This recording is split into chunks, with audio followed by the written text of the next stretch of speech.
पहलगाम हमले के बाद भारतीय नौसेना ने पाकिस्तान के खिलाफ चक्रव्यूह रचना शुरू कर दिया था।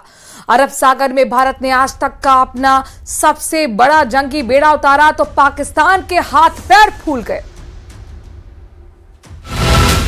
पहलगाम हमले के बाद पाकिस्तान को डर था कि इस बार भारतीय स्ट्राइक नेवी की तरफ से हो सकती है। भारतीय नौसेना ने अपने जंगी जहाजों की मानव फौज ही अरब सागर में उतार दी थी। जानकारों के मुताबिक अभ्यास को छोड़ दें तो इतने वॉरशिप कभी एक साथ क्लोज कोऑर्डिनेशन में अरब सागर में मौजूद नहीं रहे। नौसेना की रणनीति ने पाकिस्तान को ऐसे खौफ में डाल दिया कि उसके वॉरशिप कराची हार्बर से बाहर आने की सोच भी नहीं पा रहे थे। नौसेना के carrier battle group INS Vikrant को फॉरवर्ड डिप्लॉयमेंट के लिए भेजा गया था। कैरियर बैटल ग्रुप में 8 से 10 वॉरशिप मौजूद थे। नेवी ने वेस्टर्न कोस्ट में INS विक्रांत एयरक्राफ्ट कैरियर के अलावा 7 destroyer, 7 stealth guided missile frigate तैनात कर दिए थे, जिसमें हाल ही में नौसेना में शामिल किया गया INS सुशील भी शामिल है।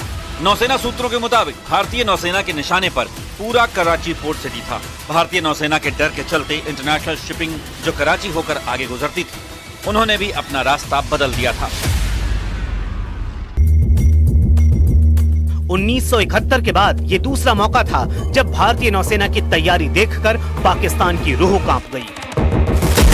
1971 की जंग में वेस्टर्न नेवल कमांड ने कराची पोर्ट सिटी को निशाना बनाने का प्लान बनाया था। इसके लिए एंटी शिप मिसाइल से लैस INS वीर, INS निर्घर और INS निपट तैयार थे। साथ ही anti submarine corvette, INS Kiltan, INS कटछल और INS पोषक को भी तैनात किया गया था। भारत के 6 वॉरशिप की तैनाती से कराची के पाकिस्तानी नौसेना मुख्यालय में डर का माहौल बन गया था। इस बार भी कराची को लेकर भारत की प्लानिंग ऐसी ही थी। ऑपरेशन सिंदूर के बाद भारतीय नौसेना ने करीब 36 वॉरशिप की तैनाती की थी, जबकि पाकिस्तान के पास 30 से भी कम वॉरशिप हैं। चीन की मदद से पाकिस्तान 2035 तक 50 नेवी शिप होने का सपना देख रहा है, जबकि भारतीय नौसेना लगातार आत्मनिर्भरता से आगे बढ़ती जा रही है। खबरों में आगे बढ़े, लेकिन उससे पहले शोपियां से ब्रेकिंग न्यूज आपको देते हैं, जहां पर ढेर आतंकियों से हथियारों का जखीरा बरामद हुआ है। AK-47, हैंड ग्रेनेड और भारी संख्या में जिंदा कारतूस बरामद हुए हैं। शोपियां में सेना ने 3 लश्कर आतंकियों को मार गिराया था, एनकाउंटर के दौरान मार गिराया था और उन मारे गए आतंकियों के पास से देखिए कितना बड़ा जखीरा बरामद हुआ है। ये हथियारों का जखीरा है, जिसमें AK-47 आप देख पा रहे हैं, हैंड ग्रेनेड हैं और भारी संख्या में जिंदा कारतूस भी।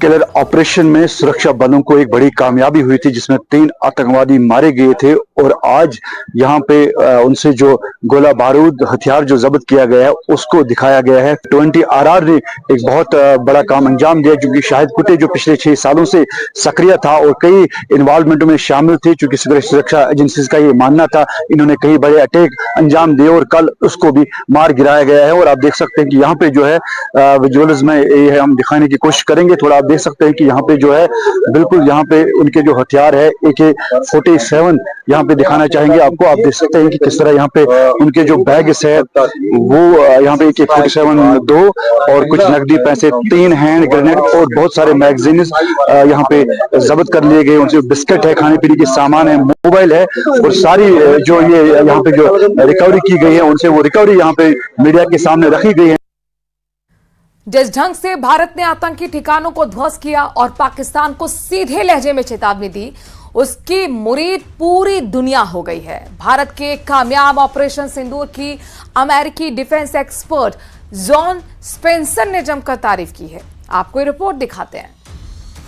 भारत के कामयाब ऑपरेशन सिंदूर की अमेरिकी डिफेंस एक्सपर्ट जॉन स्पेंसर ने जमकर तारीफ की है।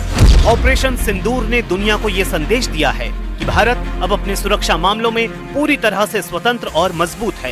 ये ऑपरेशन सिर्फ एक सैन्य विजय नहीं, बल्कि भारत की नई सुरक्षा नीति और शक्ति का प्रतीक बनकर सामने आया है। अब भारत केवल प्रतिक्रिया नहीं देता, बल्कि अपनी सुरक्षा के लिए पूरी तरह से निर्णायक कदम उठा रहा है। स्पेंसर ने इसे भारत की निर्णायक जीत बताया है। वो लिखते हैं, भारत ने अभी तक ऑपरेशन सिंदूर को पूरी तरह खत्म घोषित नहीं किया है। फिलहाल जो स्थिति है वो एक संवेदनशील विराम है। कुछ लोग इसे युद्ध विराम कह सकते हैं, लेकिन भारतीय सेना ने जानबूझकर इस शब्द का इस्तेमाल नहीं किया है। युद्ध के नजरिए से ये सिर्फ एक विराम नहीं है, बल्कि एक रणनीतिक ठहराव है जो एक साफ और बड़ी सैन्य जीत के बाद लिया गया है। साफ है, भारत की प्रभावी रणनीति और सेना के पराक्रम का लोहा पूरी दुनिया मान रही है। चलिए खबरों में आगे बढ़ते हैं। और पाकिस्तान ने आखिरकार भारत के बीएसएफ जवान को लौटा दिया है और ये एक बहुत बड़ी जीत भारत की बताई जा रही है। डीजीएमओ के लेवल के स्तर की बातचीत के बाद ये फैसला लिया गया है। और ये अटारी बॉर्डर की तस्वीरें आपको हम दिखा रहे हैं, जहां पर देखिए किस तरीके से आज सुबह पाकिस्तान को आखिरकार बीएसएफ के जवान को छोड़ना पड़ा है। पूनम कुमार शाह दरअसल गलती से अटारी बागी बॉर्डर से उनको पार कर गए थे, पाकिस्तान में चले गए थे। 20 दिन पाकिस्तान के कब्जे में रहे। 23 अप्रैल को गलती से पाकिस्तान चले गए थे और तब से पाकिस्तान रेंजर्स के कब्जे में ही थे। डीजीएमओ लेवल पर बातचीत के बाद उन्हें छोड़ा गया है।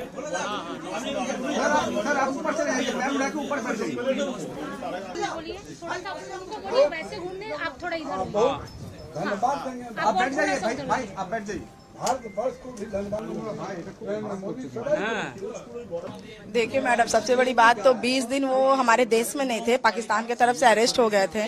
तो आज तो बहुत ही खुशी हुई। सुबह में ही फोन आया था सीओ साहब का वहाँ से हेड कि देखिए वो पीके साहब आ गए हैं, इंडिया आ चुके हैं, टेंशन मत लीजिए, वो एकदम सही सलामत है, आप टेंशन मत लीजिए, बिल्कुल ठीक है।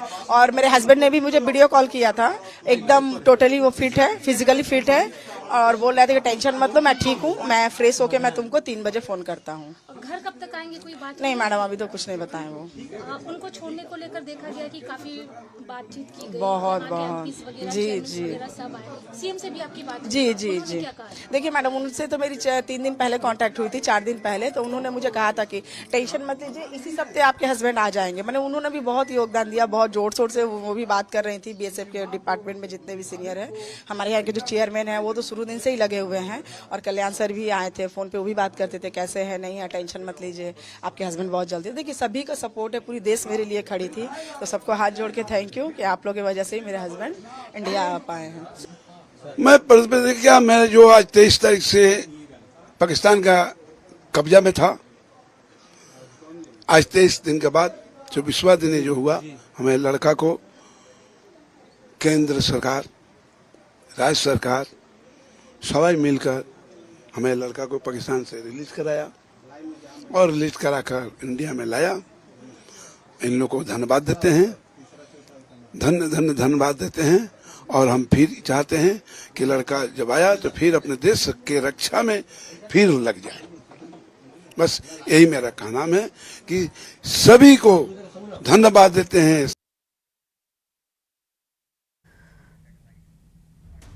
भारत के हमले में तबाह हुए पाकिस्तान के कई एयरबेसों की ताजा सैटेलाइट तस्वीरें सामने आई हैं। इनसे एक तरफ तो भारतीय सेना की क्षमता दुनिया के सामने साबित हो गई है, तो वहीं दूसरी तरफ पाकिस्तान के झूठ को इन तस्वीरों ने दुनिया के सामने बेनकाब कर दिया है।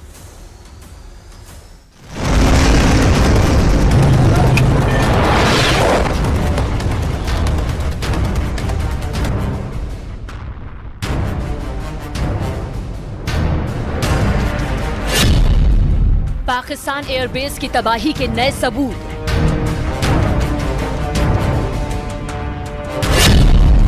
पाकिस्तान में भारी तबाही की नई तस्वीरें।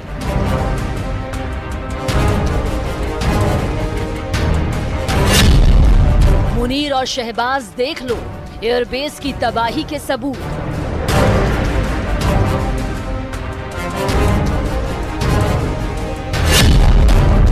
सुकूर नूर खान भोलारी एयरबेस तबाह होने के सबूत।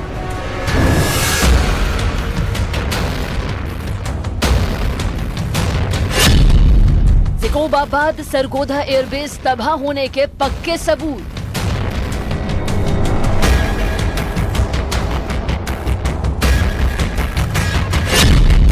विदेशी एजेंसी मैक्सर ने जारी की सैटेलाइट तस्वीरें।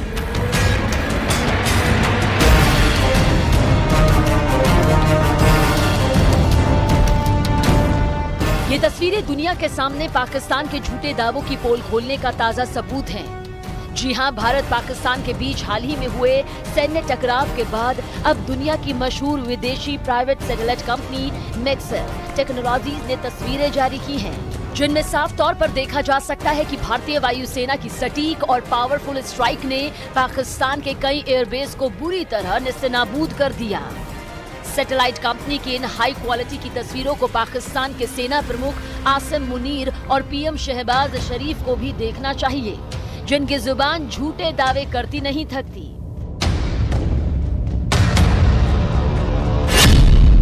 सुकूर एयरबेस पर सटीक मिसाइल हमले।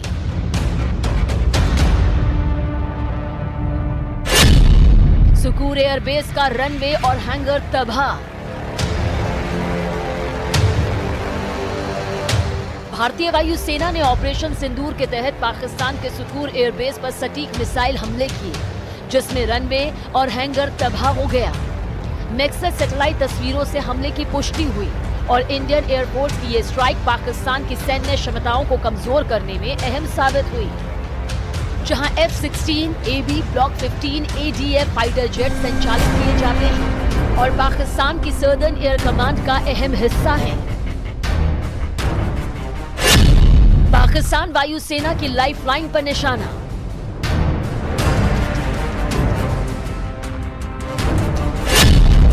नूर खान एयरबेस का कमांड सेंटर, रेडार सिस्टम तबाह।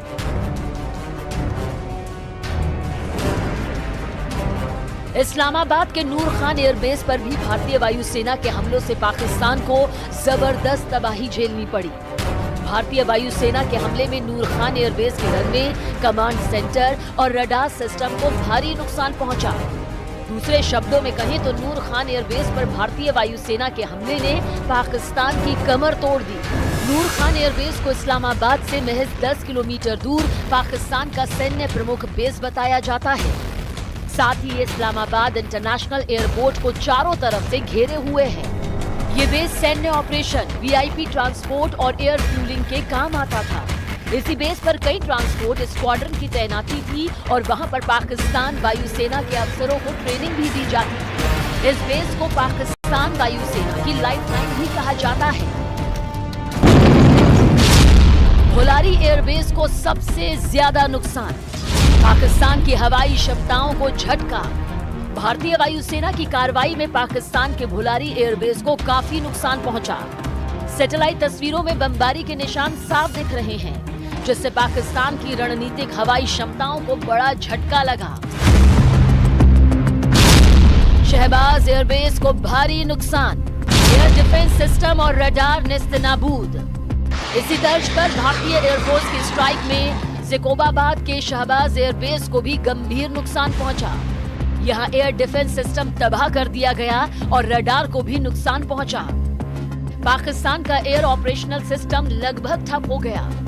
ज़ैकोबाबाद एयरबेस अंतर्राष्ट्रीय सीमा से लगभग 200 किलोमीटर दूर है। ये राजस्थान के लोंगेवाला से पश्चिम में पाकिस्तान के सिंध प्रांत में है। सरगोधा एयरबेस पर भारी तबाही, रनवे पर बने गड्ढे और हैंगर ध्वस्त।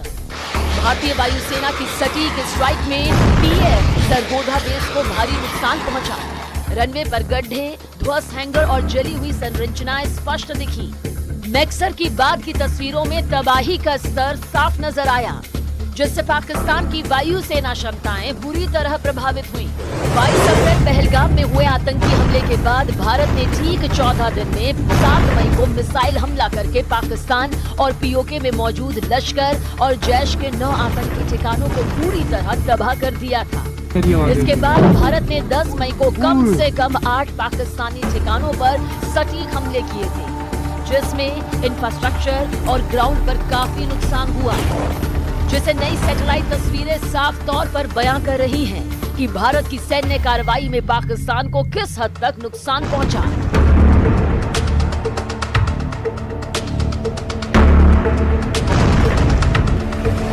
जय हिंद।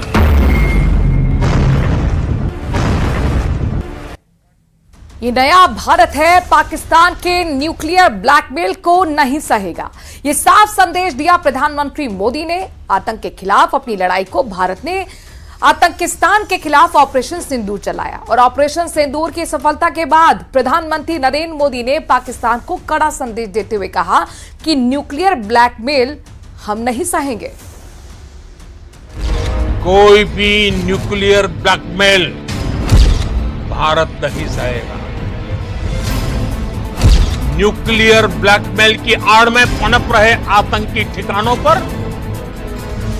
भारत सटीक और निर्णायक प्रहार करेगा। ऑपरेशन सिंदूर पर पिछले 19 घंटे में प्रधानमंत्री मोदी 2 बार कह चुके हैं कि नया भारत पाकिस्तान की न्यूक्लियर ब्लैकमेल को नहीं सहेगा और आतंकियों के साथ साथ आतंकवाद को भी सीने पर चढ़कर ठोकेंगे। पाकिस्तान की न्यूक्लियर ब्लैकमेल पर मोदी का यह बयान तब है जब पूरी दुनिया में ऑपरेशन सिंदूर के बाद पाकिस्तान का किराना हिल्स सबसे ज्यादा चर्चा में है। उस किराना हिल्स के पास भारत का हमला और वहां पर न्यूक्लियर रेडिएशन की खबरें पूरी दुनिया में वायरल हो रही हैं। कहा जा रहा है कि भारत ने पाकिस्तान में जो एयर स्ट्राइक की उसमें पाकिस्तान के परमाणु स्टोरेज को नुकसान हुआ है। कुछ जगह तो सरगोदा में न्यूक्लियर रेडिएशन तक का दावा किया जा रहा है। यही वजह है कि दुनिया में बहुत सारे लोगों का ये मानना है कि पाकिस्तान की सरगोदा में भारत के हमले में पाकिस्तान की परमाणु क्षमता को जबरदस्त नुकसान हुआ है और इसकी वजह से सरगोदा में न्यूक्लियर रेडिएशन फैल रहा है। हालांकि न भारतीय सेना, न पाकिस्तान की सेना, न ही दुनिया की किसी विश्वसनीय एजेंसी ने इस बात की पुष्टि की है। कल ही ऑपरेशन सिंदूर पर भारतीय सेना की प्रेस कॉन्फ्रेंस में सवाल पूछा गया था कि क्या भारत ने पाकिस्तान की न्यूक्लियर स्टोरेज पर अटैक किया, लेकिन भारतीय सेना ने इस बात से इनकार कर दिया। लेकिन कुछ लोगों को लगता है कि सेना के इनकार में भी कोई रहस्य है। So the social media, the Twitter is abuzz with the fact that we hit a site called Kirana Hills, which is supposed to be the nuclear storage facility, and there is a lot of rumors about Sargodha. There are foreign analysts who've mentioned that the Sargodha attack led to certain leaks.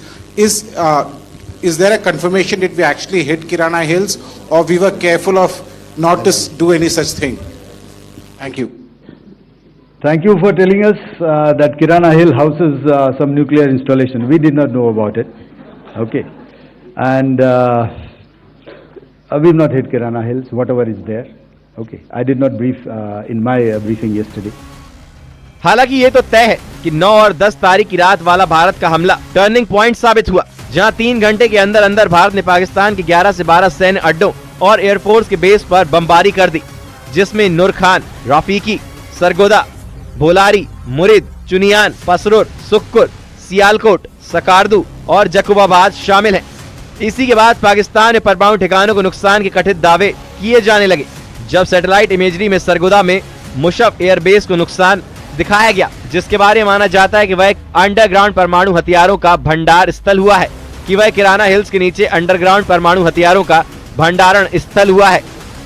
कोई भी nuclear blackmail Bharat नहीं सहेगा। Nuclear blackmail की आड़ में पनप रहे आतंकी ठिकानों पर भारत सटीक और निर्णायक प्रहार करेगा। I think there are 2-3 things there. There's talk of we saw some social media post about Egyptian, American aircraft, etc. But those questions are for them to answer, not for us. But on the nuclear, in the defense briefing, if you remember, our side made things very clear. हालांकि सच क्या है ये तभी पता चलेगा जब पाकिस्तान दुनिया की किसी एजेंसी को उस इलाके में जाने देगा जो दुनिया के लिए प्रतिबंधित है। लेकिन इन्हीं अटकलों के बीच मोदी का यह बयान आना कि भारत पाकिस्तान का न्यूक्लियर ब्लैकमेल नहीं सहेगा, ये बात कई लोगों को खटक रही है। इसके अलावा आज भारतीय विदेश मंत्रालय ने भी कहा है कि पाकिस्तान में मिस्र के विमान आए या नहीं, ये बताना पाकिस्तान का काम है। Bureau report, news 18। भारत और पाकिस्तान के बीच अब तक 4 बार युद्ध हुआ है, जिसमें हर बार दुश्मन देश को मुंह की खानी पड़ी है। उन्हीं में से एक था 1971 का लोंगेवाला युद्ध। ये जंग राजस्थान के जैसलमेर बॉर्डर पर लड़ी गई, जिसके निशान आज भी वहां पर मौजूद है।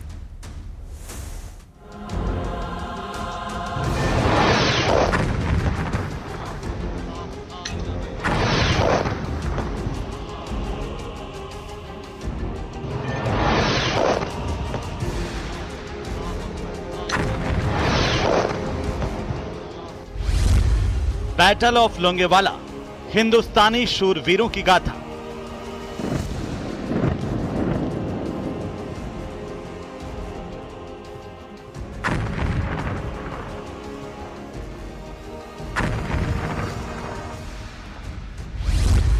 जब मेजर चांदपुरी की टुकड़ी ने पाक सेना के छुड़ाए थे छक्के।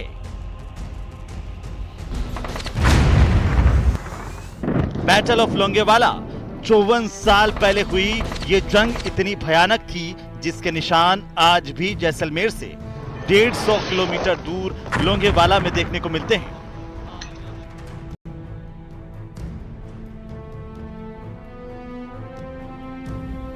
(1971) में जब पूर्वी पाकिस्तान यानी आज के बांग्लादेश में पाकिस्तानी सेना के अत्याचारों के खिलाफ भारत ने आवाज बुलंद की तो पाकिस्तानियों ने भारत की पश्चिमी सीमा की लोंगेवाला पोस्ट पर अचानक हमला कर दिया।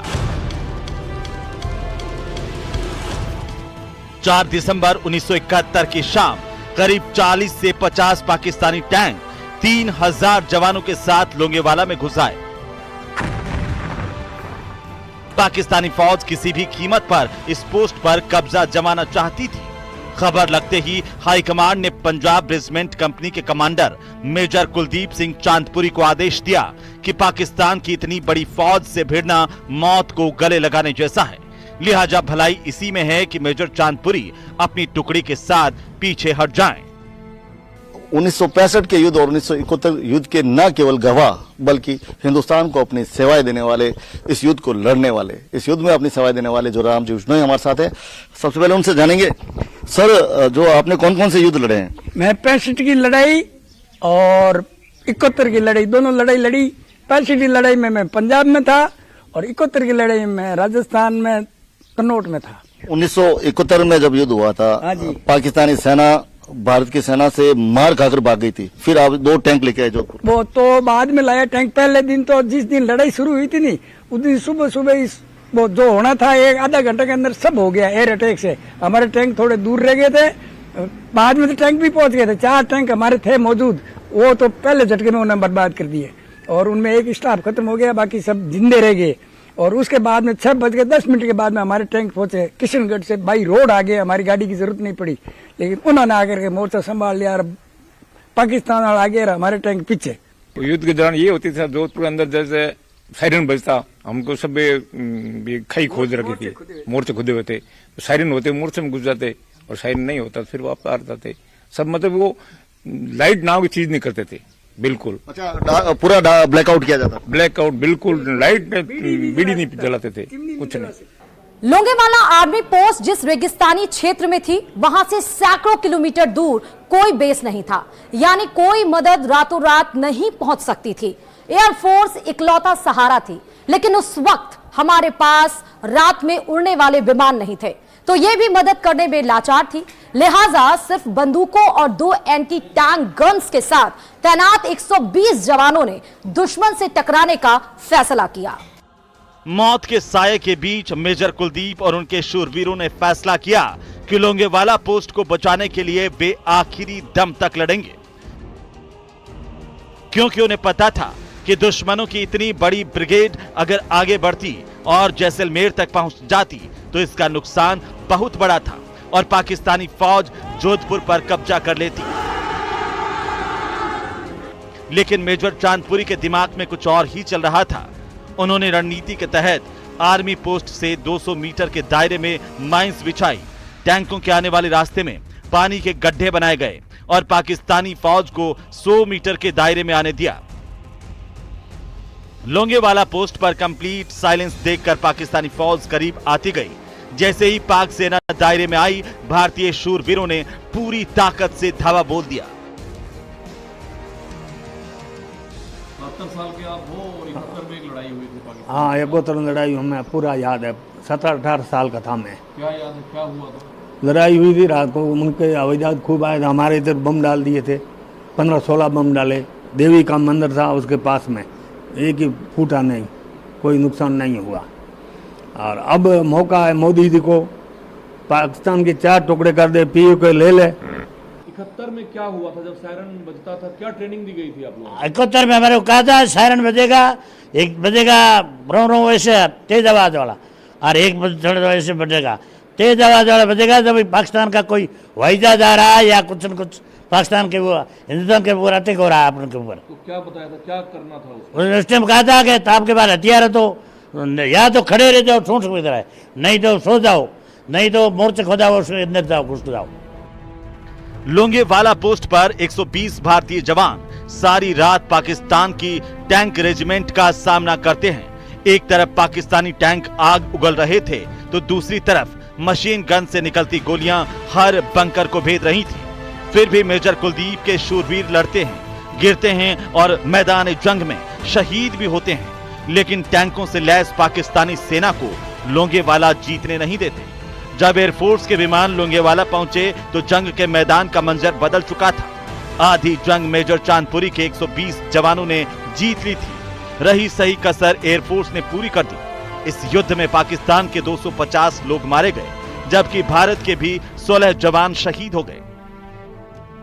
बैटल ऑफ लोंगेवाला दुश्मन की सबसे बड़ी हार थी। भारत के 120 जवानों के मुकाबले पाकिस्तान की बड़ी फौज मैदान जंग से जान बचाकर भागी। यह हिंदुस्तानी शूरवीर जवानों के उस जज्बे और हौसले की दास्तां है जिनकी बहादुरी की दुनिया आज भी कायल है। Bureau report, news 18 Rajasthan. और इसी के